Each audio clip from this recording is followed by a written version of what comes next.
अवधूत चिंतन श्री गुरुदेव दत्त. श्री स्वामी समर्थ. तुम्हा सगळ्यांचं स्वामी श्रद्धांच्यावर खूप खूप मनापासून स्वागत. तर आजच्या व्हिडिओमध्ये आपण लक्ष्मी प्राप्तीसाठी एक खूप सुंदर सेवा बघणार आहोत. ही सेवा आपल्याला परमपूज्य गुरु महाराजांनी सुचवलेली आहे. बघा, आपण सगळेजण कष्ट करतो. तुमच्यापासून माझ्यापर्यंत आपण सगळेजण जीवन जगण्यासाठी आपल्याला सगळ्यात जास्त महत्त्वाचं आहे ते म्हणजे पैसे, लक्ष्मी. आपण त्यासाठी दिवस रात्र कष्ट करतो. पण कधी कधी असं होतं की आपण खूप कष्ट करूनही आपल्याला हवं तसं यश मिळत नाही. म्हणजे आपल्याकडे लक्ष्मी तर येते पण ती स्थिर राहत नाही, किंवा लक्ष्मी प्राप्तीचे मार्ग आपले कधी कधी मोकळे होत नाहीत, लक्ष्मी प्राप्त होत नाहीत, हवं तसं यश मिळत नाही, हवं तशी लक्ष्मी प्राप्ती होत नाही. मग अशा वेळेस आपण खचून जातो, निराश होतो आणि आपला कुठेतरी आत्मविश्वाससुद्धा कमी होत जातो. पण अशा वेळेस जर आपण खूप कष्ट आपण करत आहोत पण जर हवं तसं यश मिळत नाही, तर अशा वेळेस आपण नक्कीच काही सेवा आणि उपाय जर केले तर त्याचा आपल्याला नक्कीच अनुभव येतो. आणि बघा, हे जे काही उपाय आहेत किंवा सेवा आहेत ते आपले दिंडोरी प्रणित केंद्रानुसार आहेत. आपल्या परमपूज्य गुरु महाराजांनी सुचवलेले आपल्याला अनेक लक्ष्मीचे उपाय आणि सेवा आहेत. त्यातलीच ही एक सेवा मी तुमच्यासोबत आज शेअर करणार आहे. ती म्हणजे 7 कवड्यांची. आपल्या आर्थिक विवंचनेवर मात करण्यासाठी ही सेवा अत्यंत प्रभावी आहे. फक्त कुठलीही सेवा करण्यासाठी अगदी ती मनापासून करणं किंवा श्रद्धेने करणं, विश्वास ठेवून करणं हे अत्यंत महत्त्वाचं आहे. किंवा त्या सेवेवर सातत्य असणं हे खूप जास्त महत्त्वाचं आहे. म्हणून फक्त एखाद्या वेळेस सेवा केली आणि झालं असं होत नाही. तर आपल्याला त्या गोष्टीवर किंवा ती सेवा आपल्याला रिपीट पुन्हा पुन्हा जेव्हा वेळ मिळतो किंवा काही विशिष्ट दिन आहे, तर तुम्हाला मी सांगणारच आहे या व्हिडिओमध्ये की आपल्याला ती सेवा पुन्हा पुन्हा कधी करायची आहे. तर त्यानुसार जर तुम्ही नक्कीच ही सेवा केली तर तुम्हाला 100% या सेवेचा अनुभव आल्याशिवाय राहणार नाही. तर आता आपण ती सेवा कोणती आहे ते बघूया. ही सेवा 7 कवड्यांची आहे. सध्या चैत्र नवरात्रीसुद्धा सुरू आहे, त्यामुळे या नवरात्रीच्या काळामध्ये सुद्धा तुम्ही ही सेवा कधीही करू शकता. आज आहे चैत्र पंचमी, उद्या मंगळवार आहे, शिवाय चैत्र नवरात्र आहे. तर उद्याचाही दिवस अत्यंत महत्त्वाचा आहे या सेवेसाठी. किंवा तुम्ही आठवड्यातून मंगळवार, शुक्रवार किंवा पौर्णिमेला, दुर्गाष्टमीला तुम्हाला जेव्हा वेळ मिळेल तेव्हा तुम्ही ही सेवा कधीही सुरू करू शकता. तर आता ही सेवा आहे 7 कवड्यांची. यासाठी तुम्हाला 7 पांढऱ्या कवड्या लागणार आहेत. पिवळ्या नाही, आपल्याला 7 पांढऱ्या कवड्या घ्यायच्या आहेत. 7 पांढऱ्या कवड्या आणून तुम्हाला त्या पिवळ्या करायच्या असतात. आता पिवळ्या कशा करायच्या? हळदीने तुम्ही त्या पिवळ्या करू शकता. त्यानंतर त्यावर तुम्हाला थोडंसं केसर टाकायचं. जर तुमच्याकडे असेल किंवा उपलब्ध असेल तुम्ही त्यावर थोडंसं केसर टाकू शकता, किंवा नाही टाकलं तरी सुद्धा चालेल. फक्त तुम्हाला त्या कवड्या 7 पांढऱ्या कवड्या तुम्हाला हळदीने पिवळ्या करून घ्यायच्या आहेत. त्यानंतर तुम्हाला ही पुढची सेवा करायची आहे. आता सेवा काय करायची आहे? त्या ज्या काही कवड्या आहेत, 7 पांढऱ्या कवड्या ज्या आपण पिवळ्या करून घेतलेल्या आहेत, त्या तुम्हाला एका डिशमध्ये घ्यायच्या आहेत. त्या कवड्यांची तुम्हाला प्रथम पंचोपचार पूजा करायची आहे. आता पंचोपचार पूजा करायची म्हणजे काय? तुम्हाला त्यावर हळद, कुंकू, अक्षता व्हायची आहे, धूप दीप ओवाळायचा आहे, फूल अर्पण करायचं, अशी तुम्हाला पंचोपचार पूजा करून घ्यायची आहे. आणि त्यानंतर तुम्हाला काही सेवा पठण करायच्या आहेत. आता सेवा कोणत्या कराव्या? सगळ्यात महत्त्वाचं ते म्हणजे 16 वेळेस तुम्हाला श्री सूक्त पठण करायचं आहे. आता श्री सूक्त हे आपल्या इतिहासाच्या पुस्तकामध्ये आहे, तर तुम्हाला 16 वेळेस श्री सूक्त पठण करायचं आहे. श्री सूक्त 16 वेळेस पठण करताना तुम्हाला 16 वेळेस आधी फक्त श्री सूक्त पठण करावं. फलश्रुती सगळ्यात शेवटी 16 वेळेस जेव्हा आपलं श्री सूक्त पठण करून होतं तेव्हा त्याच्या खाली जी फलश्रुती आहे तुम्हाला सगळ्यात शेवटी 16 वेळेस पठण करून झाल्यानंतर फक्त एकदा तुम्हाला फलश्रुती पठण करायची असते. तर अशा पाहिजे तुम्हाला 16 वेळेस श्री सूक्त पठण करायचं आहे. त्या 7 पांढऱ्या कवड्या ज्या आहेत आपण पिवळ्या करून घेतल्या आहेत, त्या कवड्या उजव्या हातामध्ये धराव्या आणि तुम्हाला 16 वेळेस श्री सूक्ताचं पठण करायचं आहे.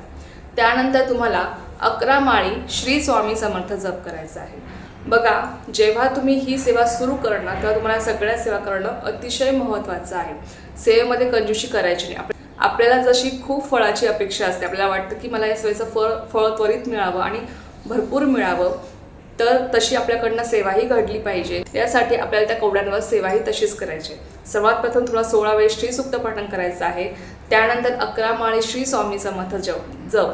जेव्हा तुम्ही 11 माळी श्री स्वामी समर्थ जप करणार तेव्हा तुम्ही ती कवड्यांची डिश तुम्ही तुमच्या डाव्या हातामध्ये धरू शकता आणि उजव्या हाताने तुम्ही 11 माळी श्री स्वामी समर्थ जप करू शकता.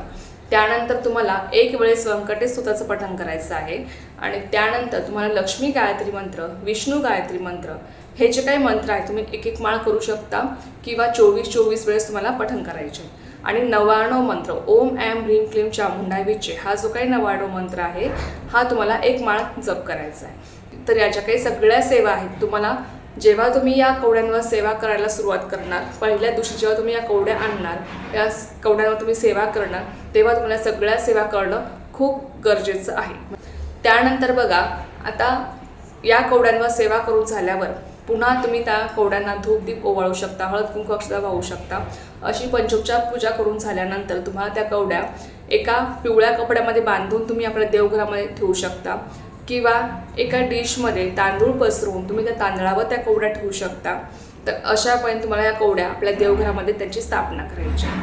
ही अतिशय प्रभावी सेवा आहे लक्ष्मी प्राप्तीची, जी आपल्याला परमपूज्य गुरुमौलींनी सांगितलेली आहे. त्यानंतर बघा, आता एकदा सेवा केली, या कवड्या आपण स्थापन केल्या देवघरामध्ये आणि झालं असं होत नाही, पण आपल्याला या कवड्यांवर सेवा रिपीट करायची असते. म्हणजे एकदा केली आणि झालं असं नाही, तुम्हाला पुन्हा पुन्हा या कवड्यांवर सेवा करायची असते. तर पुन्हा पुन्हा कधी करावी?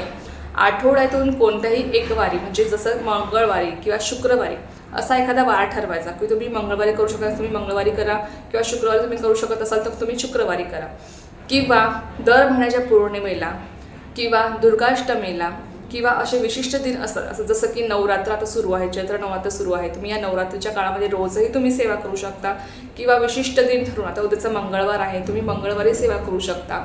म्हणजे तुम्हाला जेव्हा वेळ मिळतो तेव्हा तुम्हाला या कवड्यांवर सेवा रिपीट करायची असते.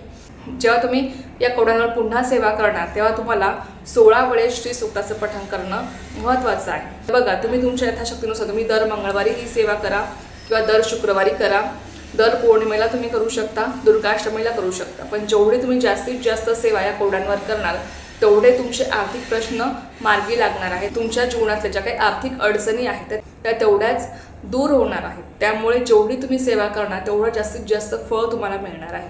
म्हणून लक्षात घ्या की तुम्ही जर दर आठवड्यातून एखादा वार ठरवून, जसं की मंगळवारी किंवा शुक्रवारी जर तुम्ही ही सेवा केली तर तुम्हाला त्याचा त्वरित अनुभव येईल, लवकरात लवकर तुम्हाला त्या सेवेचं फळ मिळेल.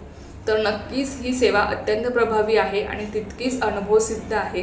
नक्की करण्याचा प्रयत्न करा. बऱ्याच महिलांनी ही सेवा केलेली आहे, अनुभव घेतला आहे. ज्यांनी केलेली नाही त्यांनी नक्की करा, अनुभव घ्या आणि यापर्यंत तुम्हाला ही सेवा करायची असते. तुम्हाला सेवा समजली असेलच.